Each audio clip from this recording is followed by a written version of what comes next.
আসসালামু আলাইকুম ভিউয়ার্স, আপনারা কেমন আছেন? নিশ্চয়ই ভালো আছেন।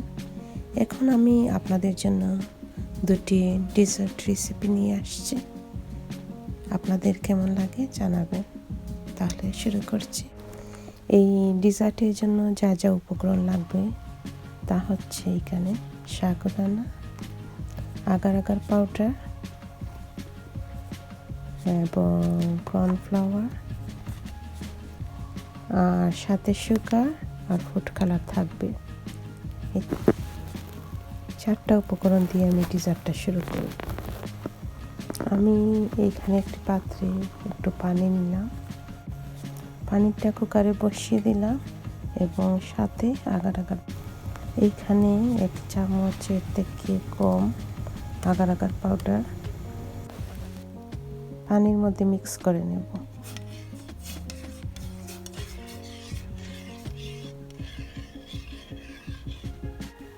সাথে এখানে একটু সুগার অ্যাড করে নেব, প্রায় এক চামচের মতো। এখন মিক্স করে সবগুলো দিয়ে চিনি, আগার পাউডার পানিতে দিয়ে মিক্স করলাম। এখন মিক্স করার পর বয়েলটা হয়ে গেলেই আমি নামিয়ে ফেলব। সামান্য একটু বয়েল হলেই হবে। এখন দেখুন কিভাবে ফুটে উঠছে। এখন আমি এগুলো নামিয়ে ফেলব। এইখানে আমি 3টা কন্টেনার নিলাম, প্লাস্টিকের কন্টেনার। এইগুলোর মধ্যে আগার জেলিগুলা এখানে ঢেলে রাখলাম এবং নিজের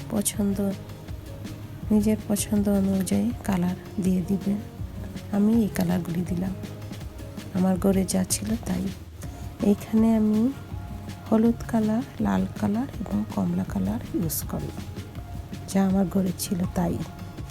এখন আপনাদের ইচ্ছা অনুযায়ী আপনারা দিবেন, যে যেই কালার পছন্দ করেন জেলির জন্য। এখন আমি জেলিগুলাকে ঠান্ডা হবার পর জেলিগুলাকে এইভাবে এখন আমি এইখানে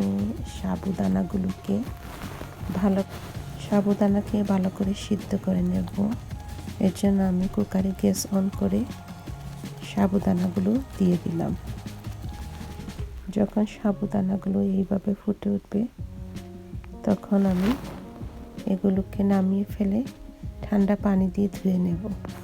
এখন আমি একটি পাত্রে লিকুইড দুধ গরম হবার পর এখানে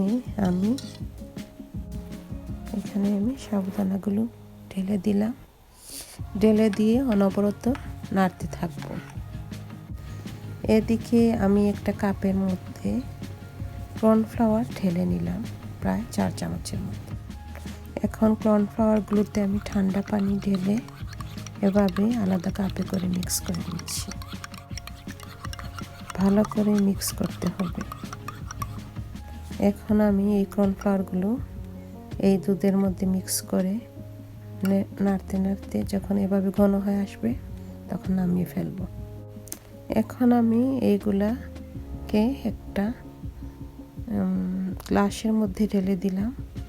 ঢেলে দিয়ে এই জেলিগুলা, আগার পাউডার দিয়ে যে জেলিগুলো আমি বানিয়েছি সেই জেলিগুলা এখানে অ্যাড করলাম। সাথে সামান্য একটু ফ্রুট দিয়ে ডেজার্টটা শেষ করে নিলাম। এইখানে যে সাবুদানার পুডিং আমি বানিয়েছি সেটা সেম একই রকমের, শুধু ওই সাবুদানাগুলোর মধ্যে সামান্য একটু, প্রায় 1 চামচের মতো আগার পাউডার ঢেলে দিব। এই সাবুদানা মিক্স করেছি যে সেখানে কর্নফ্লাওয়ারের বদলে শুধু আগার পাউডার মিক্স করে নিলেই হবে। এখন আমি একটা কন্টেনারে ঢেলে নিলাম আগার পাউডার সহ সাবুদানা, আর তারপর সেম আগের ডেজার্টের মতো ডিজাইন করে নিলাম। এই হচ্ছে আমার সাবুদানার পুডিং। এখন আপনারা বাসায় এভাবে ট্রাই করে দেখবেন। যদি আপনাদের ভালো লাগে তাহলে আমার চ্যানেলটি সাবস্ক্রাইব করবেন। Thank you, by.